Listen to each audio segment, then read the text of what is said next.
Hiya Steve, lovely to meet up with you once again and do some further work on your game.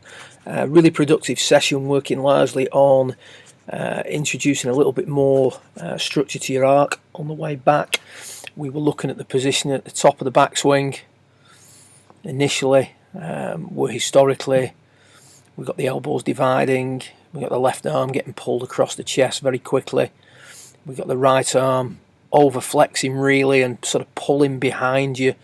You see there, that right elbow starts to pull behind you pretty quick.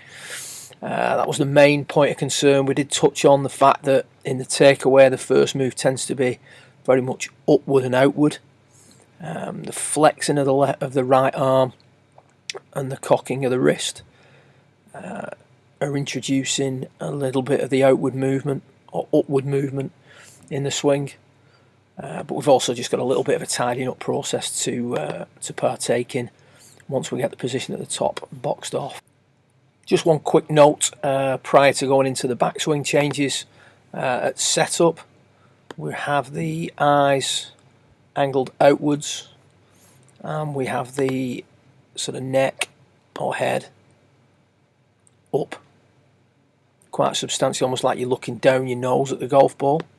What I'd like to see at setup are your eyes down at the golf ball a little bit more, which would mean lowering the head or lowering the chin towards the chest just a little bit. One really nice way of feeling the correct position of that is to imagine you're trapping a head cover beneath your chin against your chest at setup, and then just lift your chin until that head cover would drop out, and that would have us, instead of having the eyes substantially out like we see here, we would have the eyes pointing down at the golf ball a little bit more. That just makes it a little bit easier to create the type of swing, particularly early in the piece, that we're looking for. But it's just a little sort of point of note that we didn't really talk much about yesterday, as we had other things to consider. So a lot of flexing of the arms. Just going to stop you now just short of P3, and we start to see that the right arm is getting pulled behind us.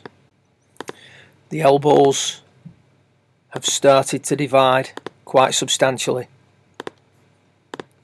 and that left arm is already starting to bend and flex.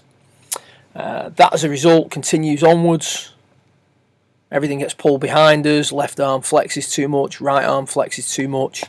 Top of the backswing, yeah, always looking a little bit flat, but the club a little bit too far behind the right shoulder, etc, etc. When viewed from face on, always tends to look a little bit narrow.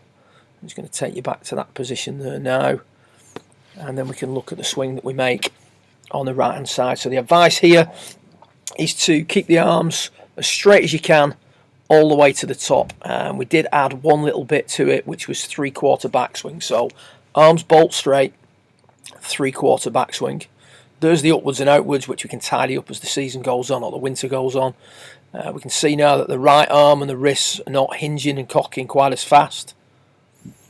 And if we stop in it just short of P3, we can see already that there's a substantial difference in the degree at which the right arm has bent. So the rate at which accumulator 1 is loading has been reduced. The elbows have been pulled apart much less, if at all. And that left arm now is in a completely different condition to what we saw at the start of the session. As these two swings now make their way to the top, we start to see the consequent effect of quite a simple thought. Much improved top of the backswing position. Remember the discussion we had about the arc. It's ever changing. It's changing in size, changing in shape, changing in orientation to the target, etc. Throughout the swing, fact of life, nothing we can do about that. But anytime we can reduce the extremities of that, then we stand to have a much more efficient golf swing. So, you know, keep working that feeling in. Arms bolt straight, 3/4 backswing. provides us with a much improved top of the backswing position. Add to that the feels in the downswing of pulling the golf ball just to tidy up the angle of approach. Now the swing on the right isn't you hitting a pull, it's you just making a swing, hitting a shot. Historically, the club would attack the ball much more from the inside. I'm just going to match these two swings up.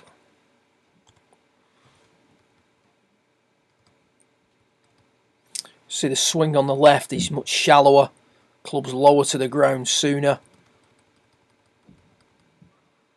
The sweet spot gets behind the hands a little bit more. I got some footage of you hitting the pulls where the swing is aligned to, or the swing is aligned less to the right.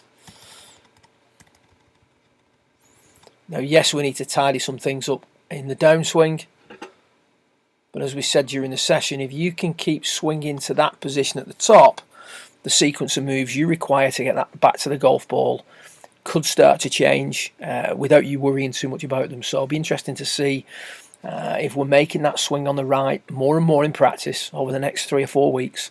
Be interesting to see the resultant effects it has on the angle at which, or the path at which, the sweet spot comes into the golf ball.